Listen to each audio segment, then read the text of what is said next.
Welcome to the deep dive.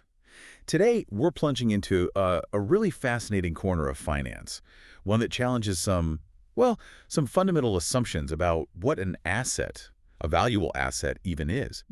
Imagine for a moment you need cash, maybe urgently, but all your wealth, it's locked up in things you just can't sell quickly. Right. The classic illiquidity problem. Exactly. We're talking illiquid assets.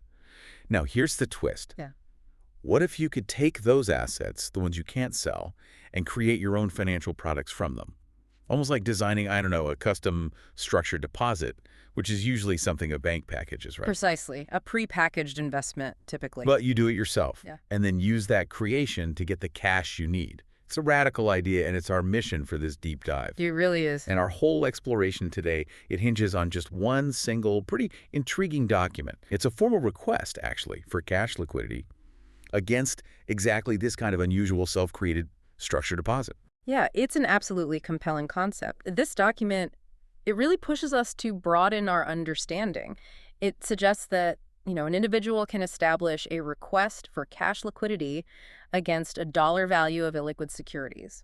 Securities they themselves basically brought into existence. Wow. It's a way to potentially convert a large, otherwise inaccessible net worth into, immediate cash. It kind of flips the traditional idea of what a security even is, right? Completely. And it offers this novel pathway to unlocking value from things that, aren't traded on any regular market. Okay, let's maybe unpack that core idea first. Illiquid assets. I think most people have a sense of this, but people hold assets all the time that are valuable, sure, but you just can't quickly turn them into cash. Happens all the time. And the document, it gives us some pretty common examples of these, let's call them stuck assets, like holding real estate that just isn't selling for whatever reason. Right. Or maybe you own a piece of a private company, private equity, or even stocks that have trading restrictions on them. You can't sell. Yeah, exactly. And it also mentions holding other sort of structured products in your portfolio, maybe things you bought or even created that you just can't offload quickly. So fundamentally, it's about finding a key, some way to unlock value that's currently trapped. Got it. And what makes this particular approach so expansive, as the document points out, is that the cash liquidity, the cash you get, it doesn't necessarily have to be in U.S. dollars. Oh, interesting. Or even come from the United States. Conceptually, this kind of transaction, it could be done in a currency you create yourself, maybe a cryptocurrency, or just a major foreign currency, yen, yuan, the Brazilian real. Okay, so that really widens the possibilities. It really does. It broadens the potential scope for anyone looking to free up value from these illiquid holdings. It sort of moves beyond the usual confines of traditional finance, traditional jurisdictions. Right. Now, this is where our specific source material, this document, really shines. It gives us a concrete example that illustrates this whole concept in a truly unconventional way. Yeah, this is the fascinating part. The document includes an actual request for cash liquidity against structured deposits.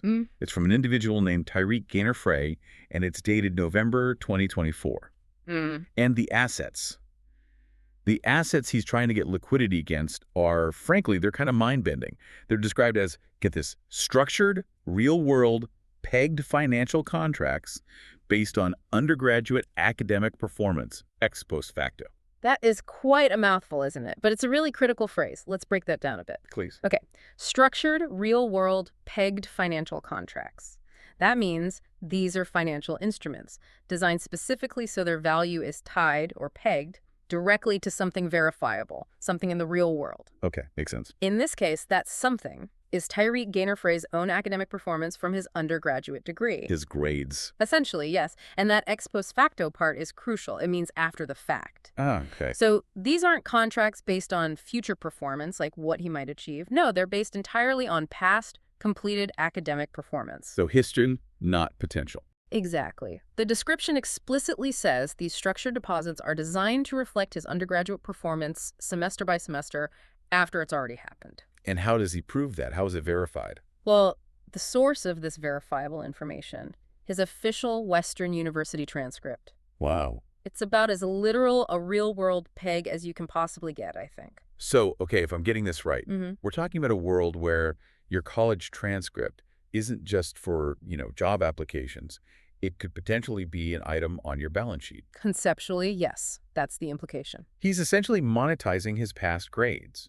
turning academic achievements into a tangible financial instrument, albeit a very unconventional one. That's precisely what the request proposes. Okay, let's dig into the specifics then. The terms he laid out in this groundbreaking request. He lists a current price. It's $4.98 for each unit of these structured deposits. A specific valuation. And there's a redemption date set way out in the future, November 4, 2028. And the interval for these, quote, deposits is biannually. Right, so there's a defined structure, a timeline. And for all this, he's requesting a very specific amount of cash liquidity, $578 US. And, building on those fascinating details, the real power of Tyreek's example, I think, is how it illustrates this broader thing, the ongoing, very human need for liquidity. Right. People need cash. Exactly. And how far individuals might go or might need to go to unlock value from truly non-traditional sources.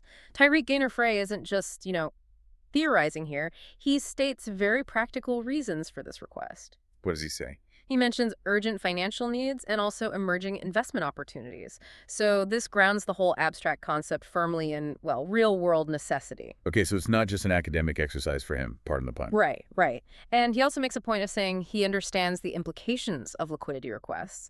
He expresses readiness to meet any necessary requirements.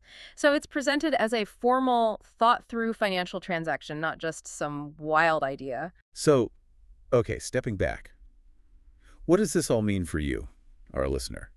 This deep dive into Tyreek's request, it isn't just about one unusual asset type, is it? No, not at all. It feels like it's about the radical implications for how we might define value and how we might monetize personal value in the future. Exactly. It forces us to ask, if almost anything can be seen as an asset, packaged up and used to get liquidity, what does that mean for things like collateral, for risk assessment? Yeah.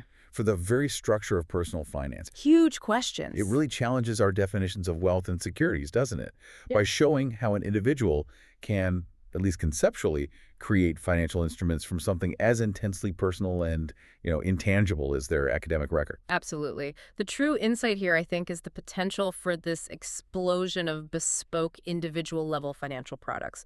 It broadens the scope of what we might consider securitizable far, far beyond traditional assets. So not just stocks and bonds and real estate anymore. It suggests a future where maybe personal data, specific skills, even past achievements like this could become the basis for liquidity. I mean, think about the implications for collateralized lending. Okay. Instead of a house or a stock portfolio backing a loan, could you one day see, a degree-backed loan? Wow.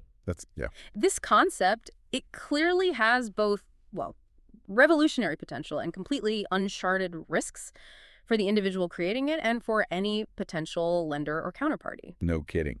This deep dive into structured deposits based on academic performance, it certainly gives us a lot to chew on. It really stretches the boundaries of what we normally think of as a traditional asset, pushes us to rethink the very nature of value itself. It truly does. And, this raises an important, maybe even a provocative question for you, the listener, to ponder. If academic performance can be the basis for structured financial contracts, a pathway to liquidity, what other unique, deeply personal or unconventional illiquid assets might exist in your life? Things that maybe with enough ingenuity, enough structure, could potentially be leveraged for cash liquidity down the road. What could you create?